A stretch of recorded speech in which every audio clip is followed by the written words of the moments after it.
will try, also because many things have been said.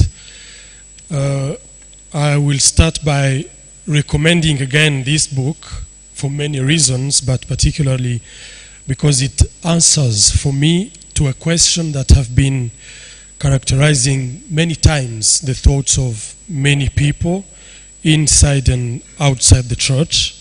And the question is the church an organizer and perpetrator of the genocide against the Tutsi, or is it a victim of that genocide?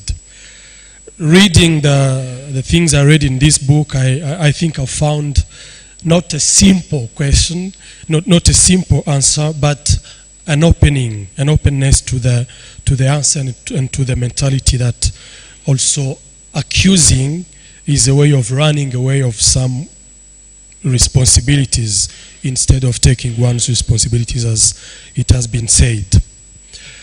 And talking and looking at this book from a pastoral point of view, I have decided to understand it as looking at it from the ground.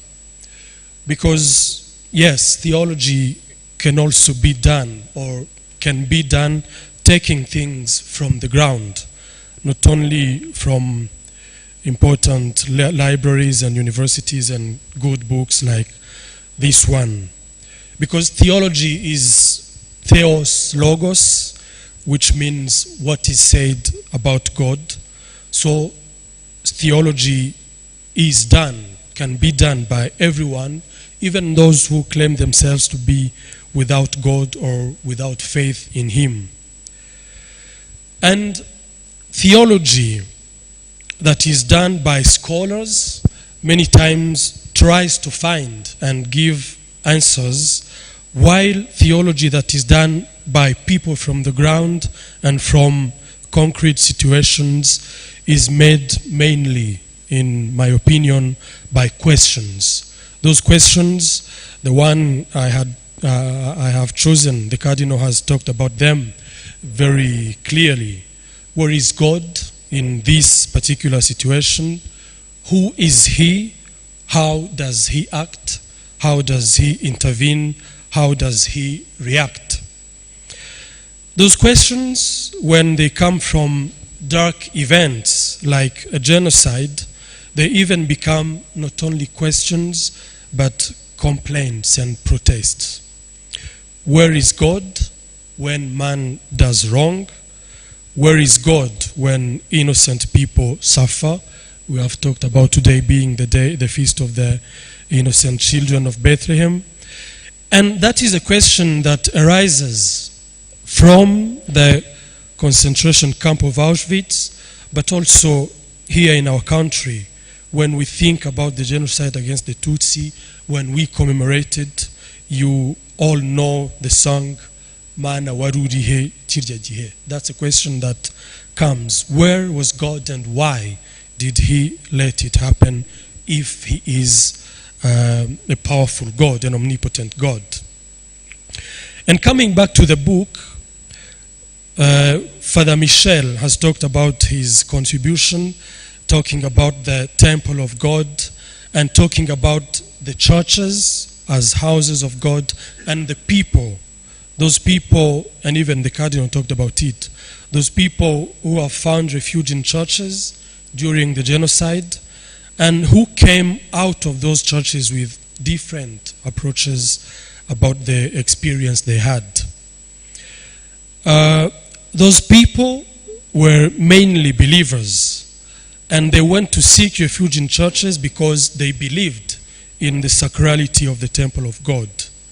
And I'm talking about those who survived, because unfortunately many were killed inside those churches, back to churches, because of what they saw inside the churches, like members of the clergy involved in the genocide, or even simple Christians, as Professor Rick was saying, who had no mercy for their brothers and sisters, and even for their priests and their leaders.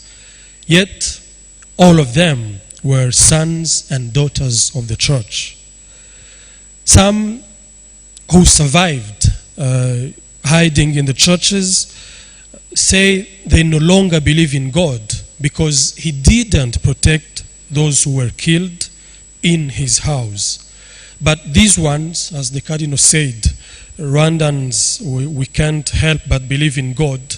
They believe in him by neglecting that faith. Because I think personally, if they didn't believe in him, they wouldn't accuse him or blame him for anything. They wouldn't be angry at a God that does not exist in their beliefs. So those are challenges that we have been meeting and finding on the ground, and those challenges threaten in different ways the people's faith. Be faith a conviction, a belief, or a practice, those challenges threaten it. And the duty that we have as pastoral workers is to find a way through which to link those questions to their answers that we try to find, and help the people to find in those answers a way of living. It's a task, it's a duty that is not easy at all, but thank God, his word, the word, brings us hope and clarity. Today, for those who went for Mass, we sang a psalm that says, "Had not the Lord been with us when men rose up against us, then would they have swallowed us alive when their fury was inflamed against us. If it had not been God, where would we be today?"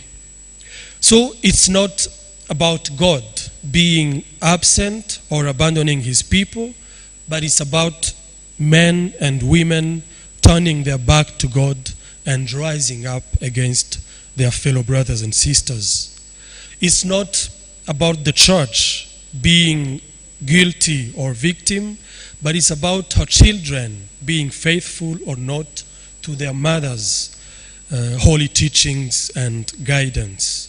It's not about finding a group or a person to accuse, because that belongs to the past and to its responsibilities, but it's about you and I as members of the church choosing good and rejecting evil, and being a reason for the others to do so, to take their responsibilities as we try to do together as members of the church, because we make the church together.